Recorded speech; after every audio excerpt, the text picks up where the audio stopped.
1984 ਦੇ ਸਿੱਖ ਕਤਲੇਆਮ ਦੌਰਾਨ 2 ਸਿੱਖਾਂ ਦੇ ਹੋਏ ਕਤਲ ਮਾਮਲੇ ਦੇ ਵਿੱਚ ਸੱਜਣ ਕੁਮਾਰ ਨੂੰ ਹੋਈ ਉਮਰ ਕੈਦ। ਤੁਹਾਨੂੰ ਦੱਸਦੇ ਕਿ ਇਸ ਤੋਂ ਪਹਿਲਾਂ ਵੀ ਇੱਕ ਹੋਰ ਕੇਸ ਦੇ ਵਿੱਚ ਜਿਹੜੇ ਨੇ ਉਹ ਸਜ਼ਾ ਕੱਟ ਰਹੇ ਨੇ।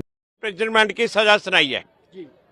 2 केस, एक तो मर्डर, 2 सिखों के मर्डर के केस में वो उसमें फांसी उम्र कैद की सजा है, और दूसरा जो घरों को जलाया इन पीड़ितों के भी और बाकी भी जो घरों को जलाया, घरों को लूटा, 436 उसमें भी ये उम्र कैद की लाइफ इम्प्रिजनमेंट की सजा है।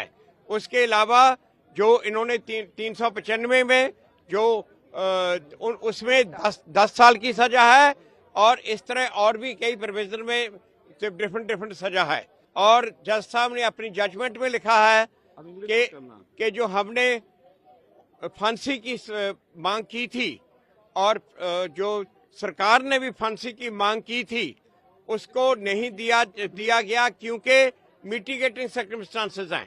उसकी 80 साल की उम्र है और उसको बहुत बीमारियां लगी हुई हैं, और वो जेल से जो रिपोर्ट आई है कि वो अपने आप को हैंडल भी नहीं कर सकता, उसको बाथरूम जाने के लिए भी हेल्प की जरूरत है।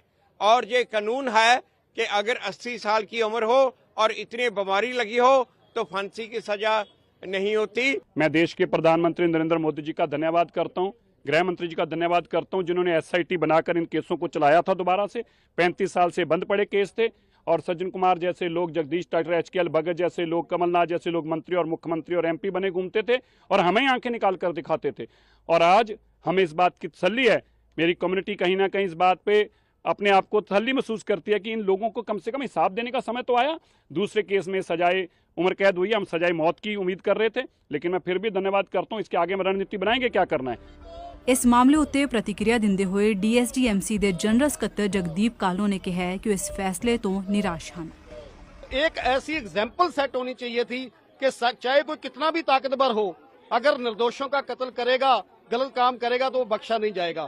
तो ये हमें अफसोस रहा कि उसको फांसी की सजा नहीं होनी चाहिए थी, लेकिन उसको आज उम्र कैद दोबारा इस केस में भी हुई है। अलग अलग सेक्शन के तहत अलग अलग और जो सजा उसको हुई है वो भी उसमें ऐड होगी।